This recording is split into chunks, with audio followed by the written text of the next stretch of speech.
Welcome, everybody, to Congregation Emanu. It is thrilling to see so many people here for this wonderful event. My name is Stephen Fenberg. For those of you who don't know me, I'm a lifelong member of Emanu. I celebrated my consecration, my bar mitzvah, and my confirmation at this pulpit. And for as long as I can remember, the music here has opened my heart, opened my mind, and allowed me to receive and understand the prayers we hear and recite. And a lot of that has to do with what I call our hidden treasures, our choir, our organ, and our organist, who are all usually up there where we can't see them, but we can hear them. From the first minute I hear the organ play, I feel myself transcend from the sacred to the everyday. And a lot of that has to do with our organist, Ann Frohbieter. Ann has been our organist since 1967. That's almost 50 years. And I'm sure she would like it if we all thought she started here when she was 10. But when you see her, you'll realize this woman is just ageless. While she has been organist at Emanu, she has also been organist at some of Houston's largest churches and its most prominent congregations. Thank you very much. She has performed and lectured throughout the United States and Europe, and she earned her Doctor of Musical Arts from the Shepherd School of Music at Rice University in 2001. Her doctoral dissertation was about composer Herman Berlinski, and she is one of the foremost authorities on his music. He became her mentor and her dear friend while she was writing this dissertation, and she's going to give us a few words about the history of Jewish worship music and the organ. But first, I want to tell you, she gives multitasking a new meaning, and you'll see it on that screen when she's playing the organ. It amazes me. When I look up at the choir loft during the High Holy Days, now I'm still saying my prayers, but I do look up there, you see this hand waving. And that is Ann with one hand conducting the choir, while with the other hand and 2 feet, she is producing the most magnificent music imaginable from this magnificent Aeolian Skinner pipe organ we have. So without further ado, it is my great pleasure to introduce our first hidden treasure, Dr. Ann Frohbieter.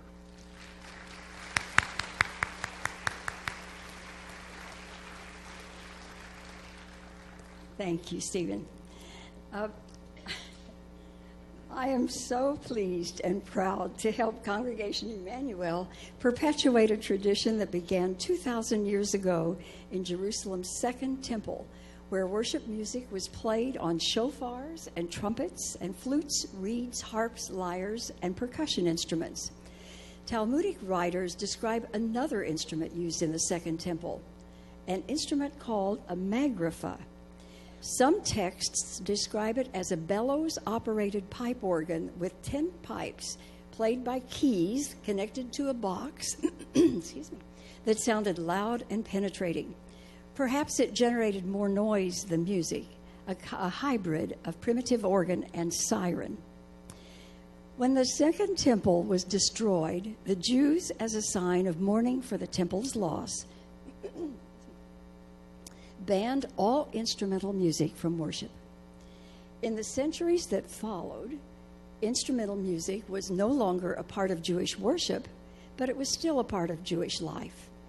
Surprisingly, recent archaeological excavations of Jewish 2nd to 4th century Middle East settlements have uncovered artifacts decorated with images of pipe organs. They were small, portable, tabletop-sized instruments in these Jewish homes, which were played in musical ensembles. The portable pipe organ followed the Jews to Spain in the Middle Ages, and it appears in medieval Jewish iconography as a small instrument, again played in musical ensemble, in secular settings, and in Sephardic synagogues for weddings and instrumental preludes, not yet used in worship, however. When the Jews were persecuted and expelled during the Spanish Inquisition in 1492, the organ went with them to new homes, in particular to Central Europe, Bohemia, with Prague as the capital city. In this new Jewish world, the organ flourished, played in synagogues for weddings and instrumental preludes. Also, it was yet used in processionals and parades and celebrations. The organ is depicted as small and portable. There was even a Jewish organ builder named Mordecai Meisel, who in the 1590s built a small organ for a new synagogue in Prague. But still, during the services, the only music allowed was sung by the cantor and 2 or 3 backup singers called Meshorarim. They sang in harmony with the cantor. Sometimes the backup singers imitated instruments, since musical instruments were still not allowed in the services. Choirs, however small, were used way back then. 2 influences helped return instruments to Jewish worship: the Kabbalah, with its mystical, cosmological approach to Judaism, and Hasidism, with its emphasis on joy in worship. In addition, Solomon Rossi, the first Jewish composer of liturgical music, emerged during the end of the 16th century in Italy. Rossi wrote not only for voices, but for instruments, and separate pieces for instruments, a huge evolutionary step in Jewish music. Rossi's music was the first Jewish liturgical music ever published. The 18th century Age of Enlightenment in France and its spread into Germany prepared the way for Jewish Enlightenment, the Haskalah, which helped integrate Jews into European society where they connected with others outside of their previously closed circle. Coincidentally, elements of German Protestant church music found their way into the synagogue, especially choirs and pipe organs.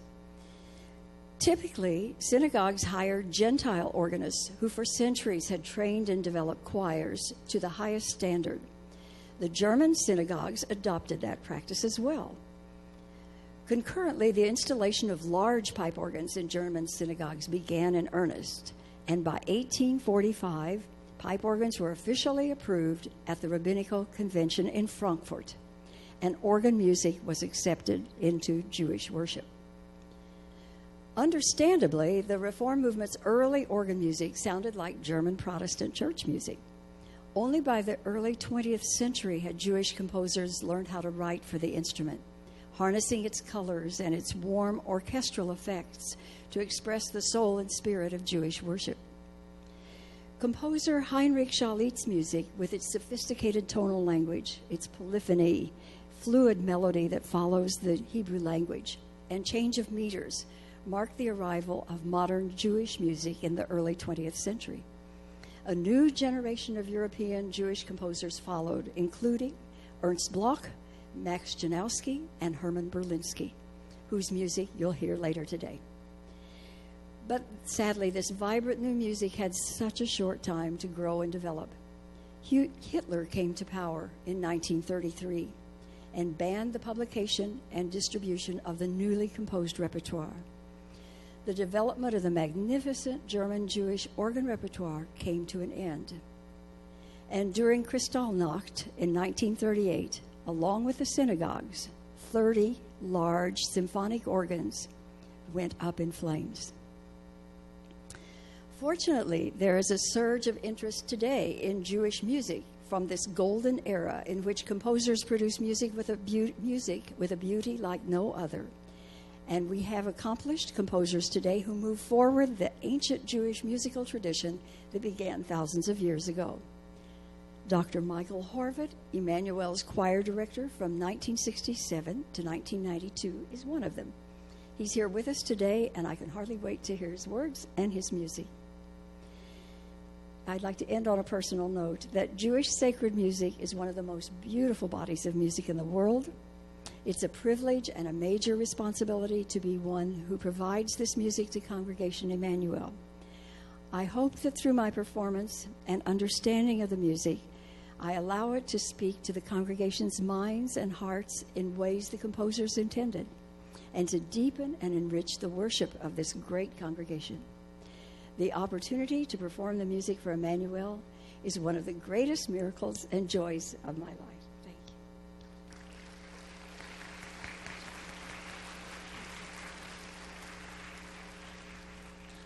And now Ann and I are going to demonstrate for you just what this magnificent pipe organ can do.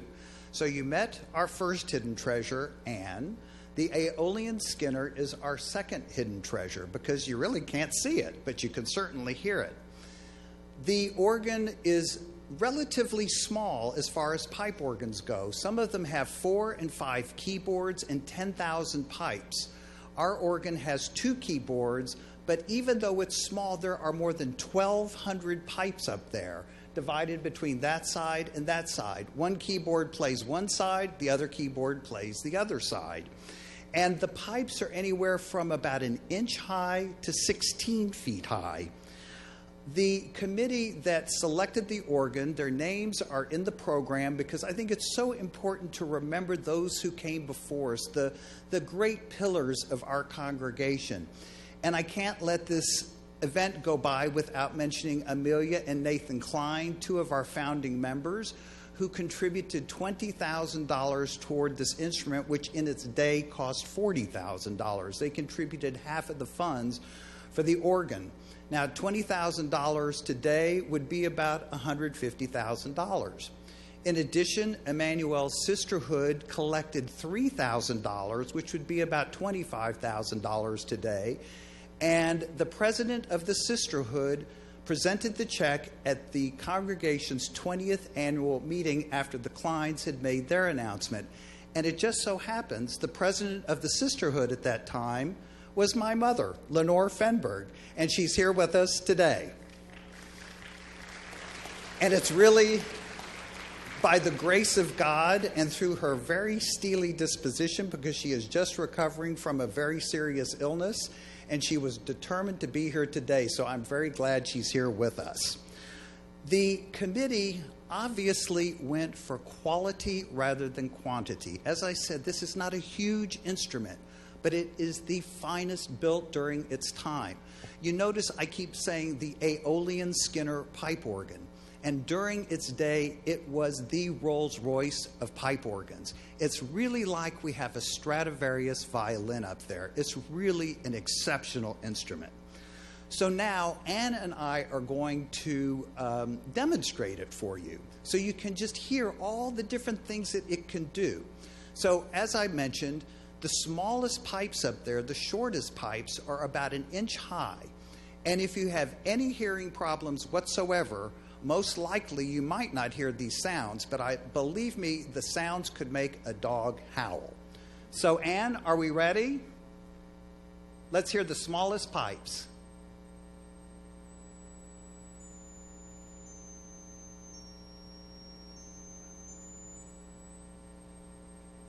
That's almost hard to hear, isn't it? Okay, so now in contrast, Ann, let's hear the longest pipe.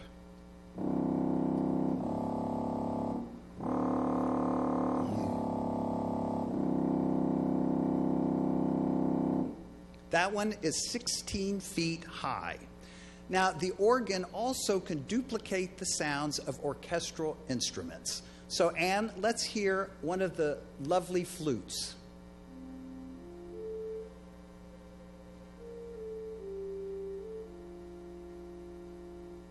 And now let's hear the strings.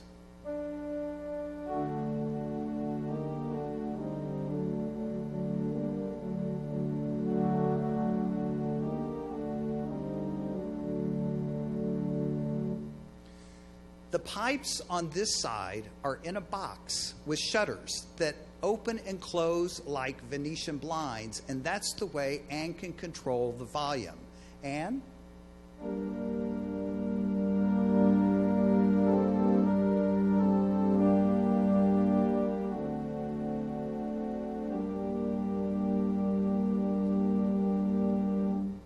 There's also something called a tremulant, and what that does, it interrupts the flow of air into the pipe so that it kind of makes a wavering sound. So, Ann, let's hear it before you put the tremulant on.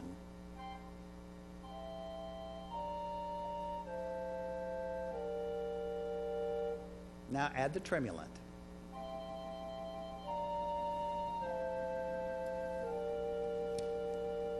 Isn't that something? It can do so many things, and it can make the sound of a trumpet. That wasn't it, though. Let's hear the sound of the trumpet.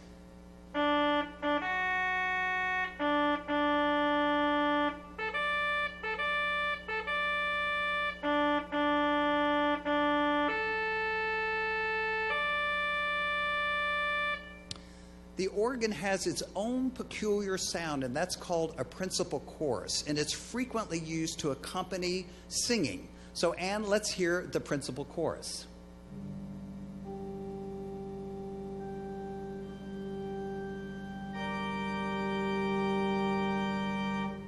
That's the principal chorus. And then there's something called a mixture, and these are the tiniest pipes, but there's sounded 3 or 5 at a time. And what they do is they add brightness to that principal chorus. So, Ann, let's hear the principal chorus and then add the mixture.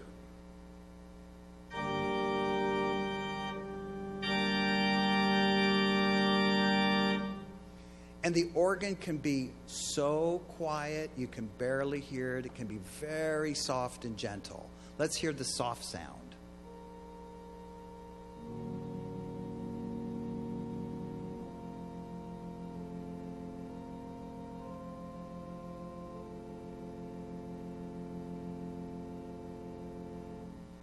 And you've heard the expression, pulling out all the stops?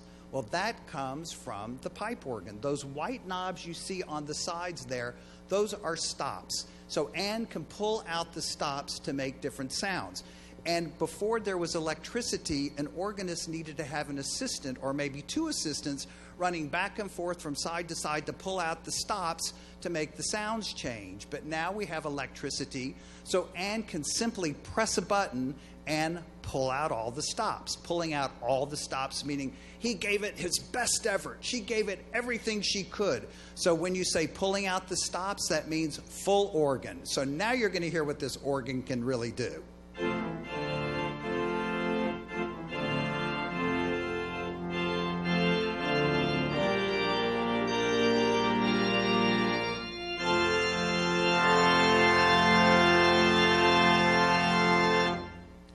So, now that you've heard everything this organ can do, you'll recognize the different sounds as we play different selections for you.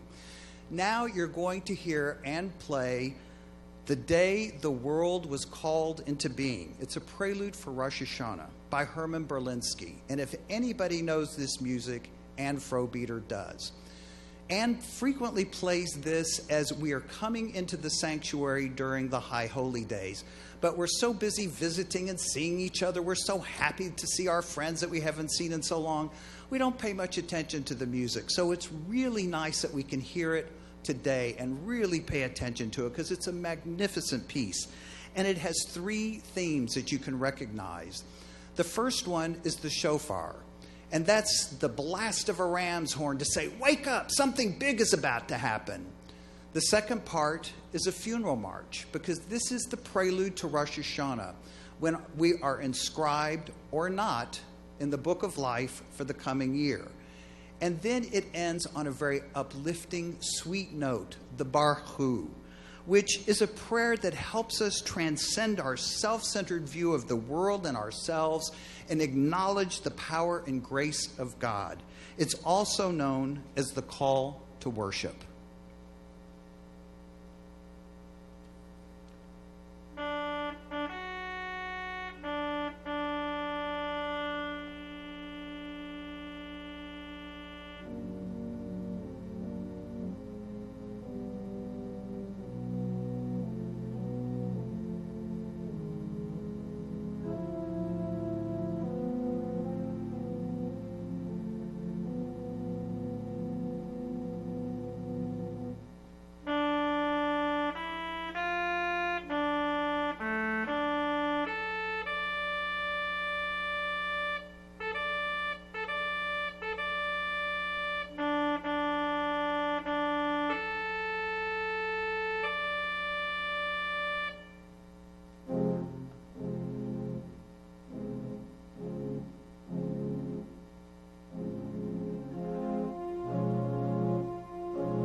And now, for a little change of pace, we're going to hear improvisations on Praise to the Living God, or Yigdal. This is by Michael Burkhart.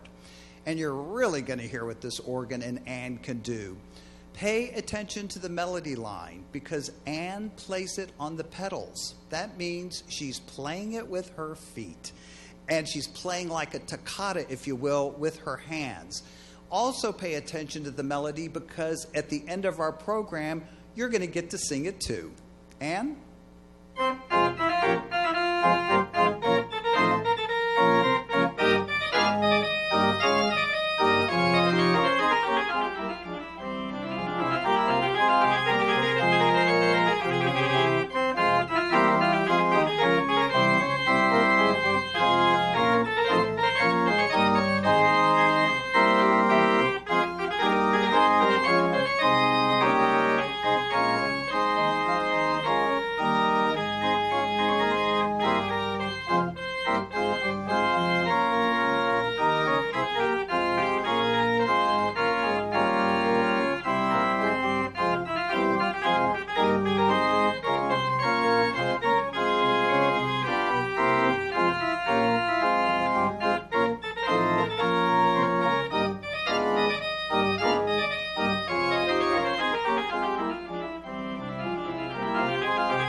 See why I call them hidden treasures? Pretty wonderful.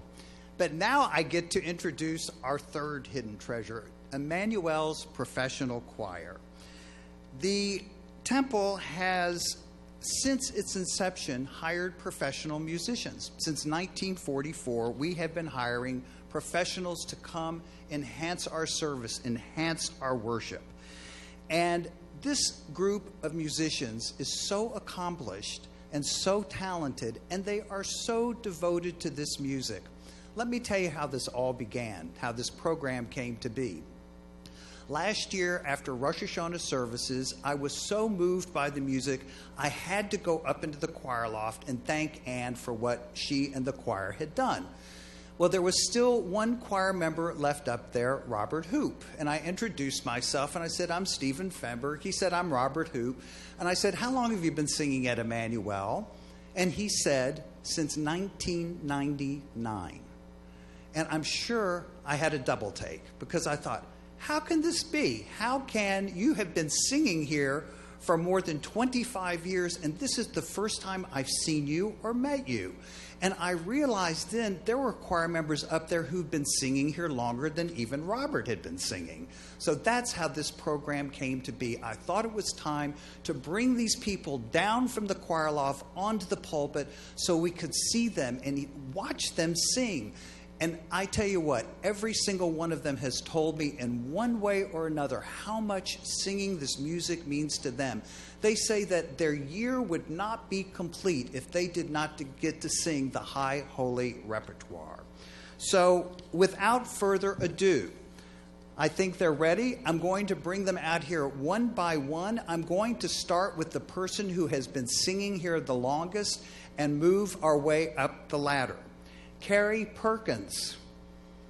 Carrie has been singing at Emmanuel Get this, since 1989. Sampy Wall. Sampy? Here's Sampy Wall since 1995. Alicia Moore Chu has been singing at Emmanuel since 1997. Robert Hoop, who started this whole thing, he's been with us since 1999.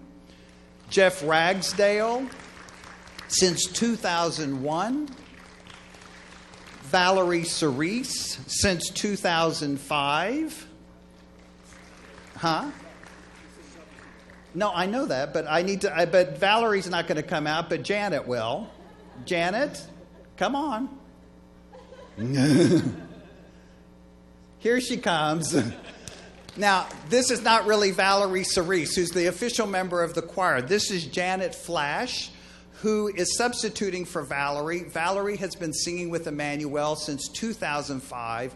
But to give you an idea as to the caliber of these musicians, Valerie is busy right now rehearsing and singing with the Houston Grand Opera. So we are very lucky to have Janet Flash as her substitute.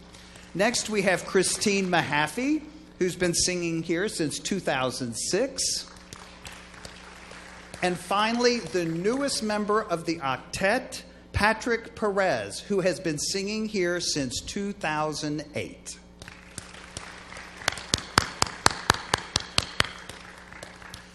They will first perform for us a cappella, and they will also be self-directed.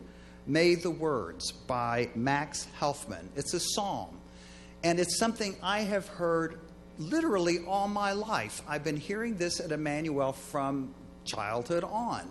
And it's a very popular psalm, so much in fact that coincidentally, I don't know if you read the Bible verses in the Houston Chronicle editorial page, but that was the Bible verse in Thursday's paper. So I now give you Congregation Emmanuel's professional choir singing May the Words.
As Ann said in her remarks, 19th and 20th century Jewish ritual and concert music has been vanishing.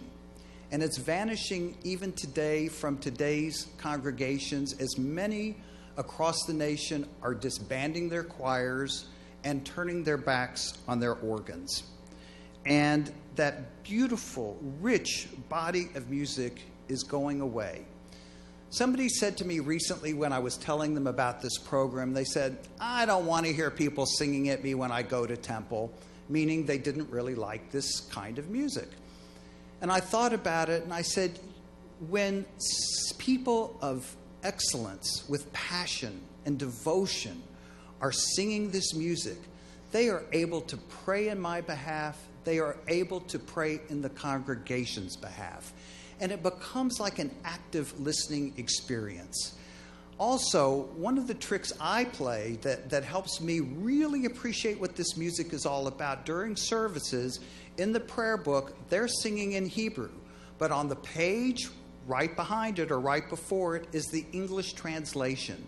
So I will frequently read quickly what the English words are so I will know what they're singing. And that really brings this music to life. We are also very blessed to have composers today who are perpetuating this genre of music and moving it forward. And today we have with us one of those great composers, Dr. Michael Horvat, who was Emmanuel's music director from 1967 to 1992. And let me just give you a little background about Dr. Horvat, because it will show you how robust the Emmanuel music program has been. He earned his Bachelor of Music and Masters of Music degrees from Yale University and his doctorate from Boston University. He was a professor of composition and music at the University of Houston Moores School of Music, and he has composed a wealth of music. And he did that oftentimes while he was here at Emmanuel. Let me just read you a few of the titles. Land of Dreams, a cantata celebrating Israel's 50th birthday. The Red Sea is a gift to Anne for her to play during her second doctoral recital. Yom Kippur Liturgy for Emmanuel, which has made it into American Reform repertoire throughout the United States. And he composed Even When God is Silent to recognize the 50th anniversary of Kristallnacht. And it gives me great pleasure, and it is a true honor to present to you today Dr. Michael Horvat.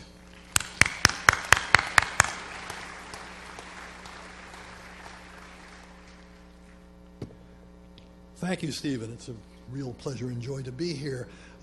In 1988, we commemorated the 50th anniversary of Kristallnacht, the night of broken glass when the Nazis ransacked Jewish homes, businesses, and synagogues throughout Germany and Austria.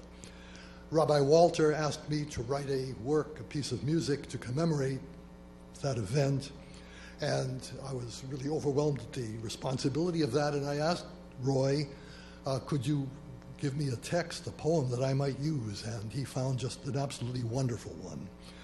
The poem, which I'll read to you in a moment before we sing it, was found by Allied troops, written on the walls of a basement in Cologne after they took the city from the Nazis. It was written by someone hiding from the Gestapo. So a very poignant poem. It reads, I believe in the sun even when it is not shining. I believe in love even when feeling it not. I believe in God even when God is silent.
As I was putting this program together, I thought there were 3 hidden treasures, but I found out there are more.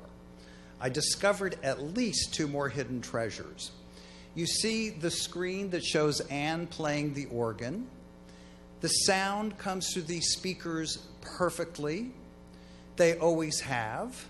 And that is all because of David Tanner, who's sitting back there. We never see him, but he has been doing this at Emmanuel for 35 years. Once again, an amazing hidden treasure. He makes sure services are streamed into people's homes. He's making sure this program gets streamed into people's homes, and it will be available on Emmanuel's website, emmanuelhouston.org, because of David Tanner. The other hidden treasure, she's not quite as hidden, but to me, I've known about her for quite some time, is Emmanuel's archivist, Maxine Reingold. Maxine has been spending years preserving and cataloging all of Emmanuel's documents since its inception so that future generations will be able to learn about and know Emmanuel's history. Maxine, where are you? Stand up and take a bow. There she is, way back there. I could not have put these program notes together without her. And I don't know if she made it here or not. Is Friedel Lack in the audience? Is she here? There she is. I could not let this program go by without acknowledging Friedel Lack, who for decades played the violin up in the choir loft. She played Kol Nidre every Yom Kippur and brought this congregation almost to tears, if not completely to tears. Thank you for being here, Friedel.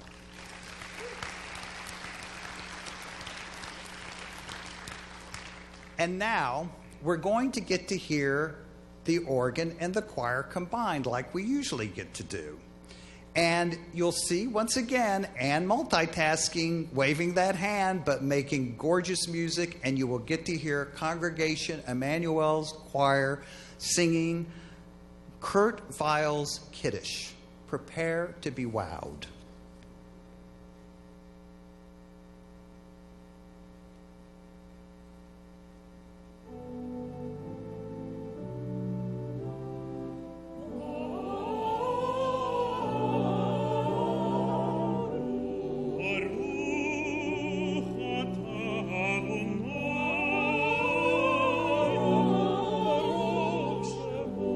Eloheinu melech haolam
I just have to say, wow. You know, it's fabulous.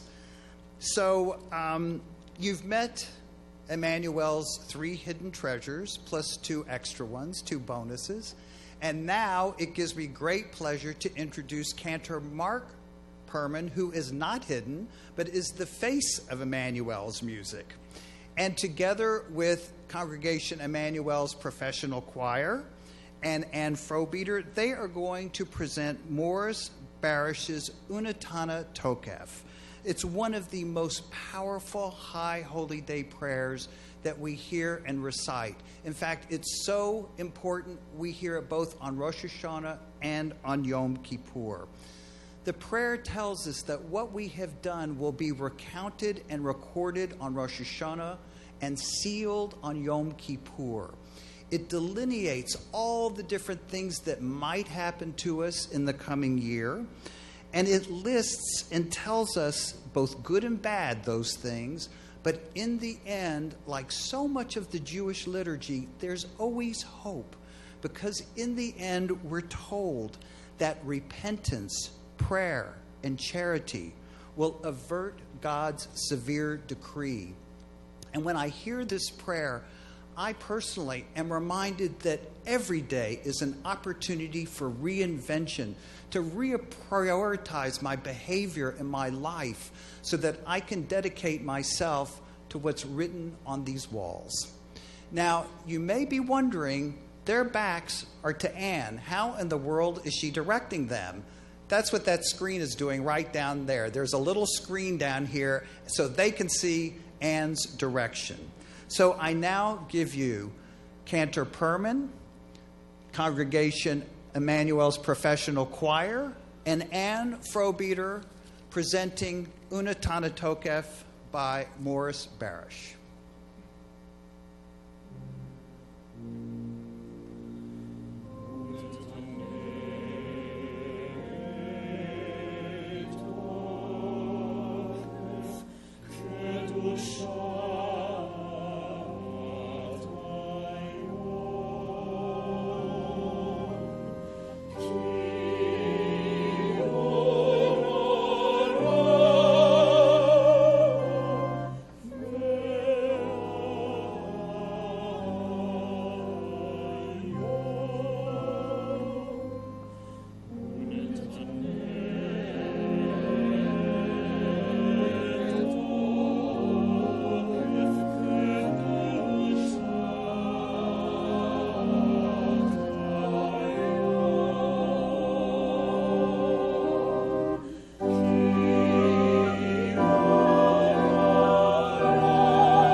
ידושת היום כי הוא נורא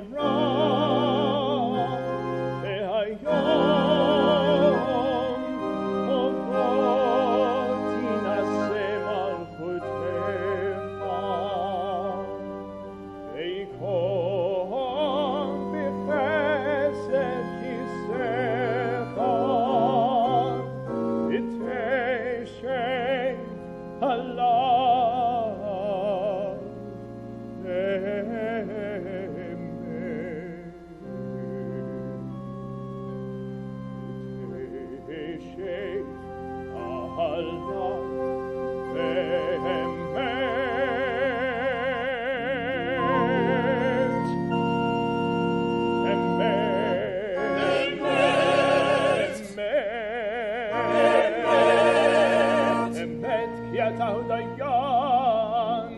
ומוכיח יודע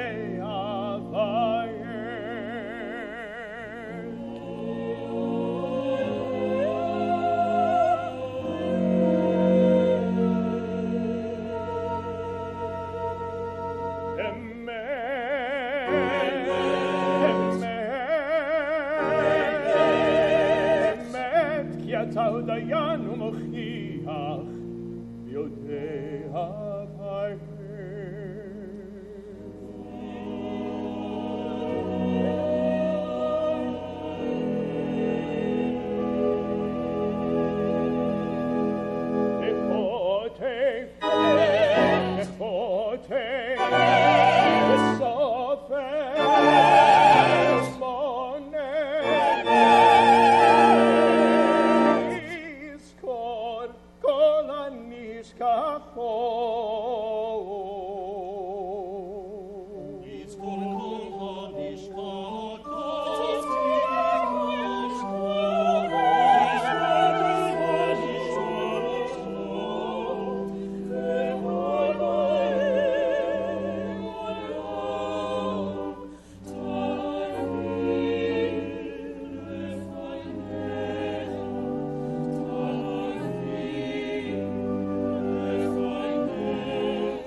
And now, for a little change of pace, after hearing the awesome implications delineated in the Unatana Tokef, we're going to hear the Hasidic Kaddish by Yosef Yoseli Rosenblatt, who was thought to be the greatest cantor of his time during the turn of the last century.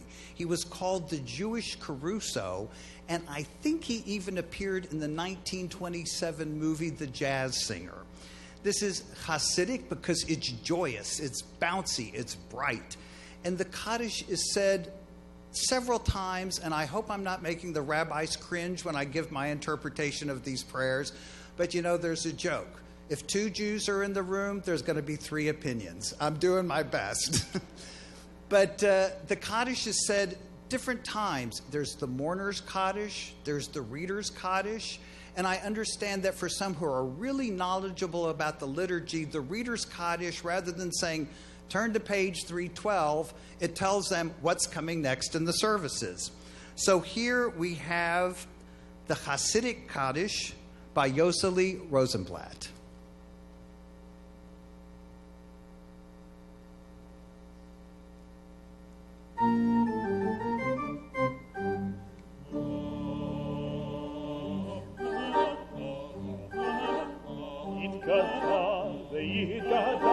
Amen.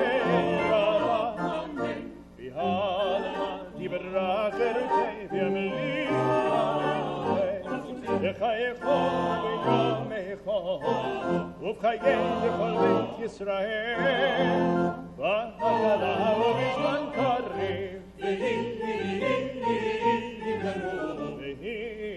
והימרו אמן, יהי שרבה מקורב, לעולם ולעלמיה יתברך, יתברך, וישתבח, ויתרומם, ויתנשא, ויתהדר, ויתעלה, ויתהלל, שמי לקודשה, ליהנה מן כל בחתה ושירתה, תושבחתה ונחמתה, דמרת בימה, תושבחתה ונחמתה, דמרה בימה, והימרו אמן.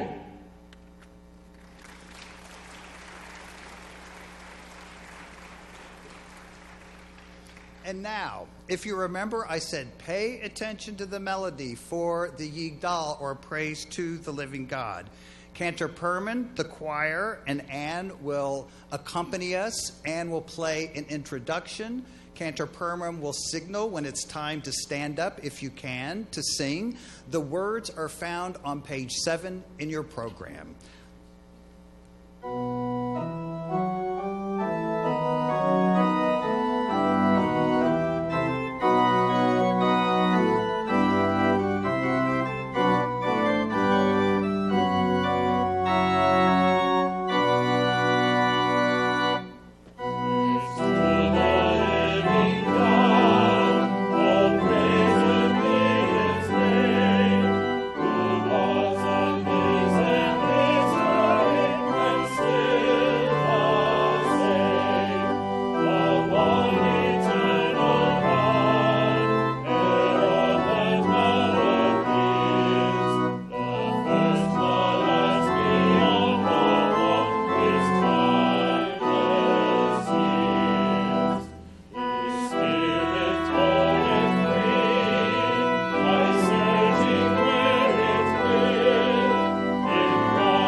Come on down.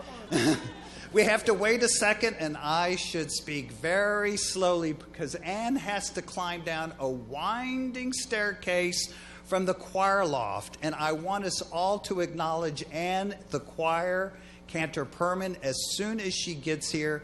Isn't it wonderful for us to sing together, especially with such backup like this? And I love that we can sing together as a community. And is Ann here with us yet? Here she comes. Let's give a round of applause. Ann Frohbieter, Congregation Emmanuel's professional choir, and Cantor Perman, and our Aeolian Skinner pipe organ.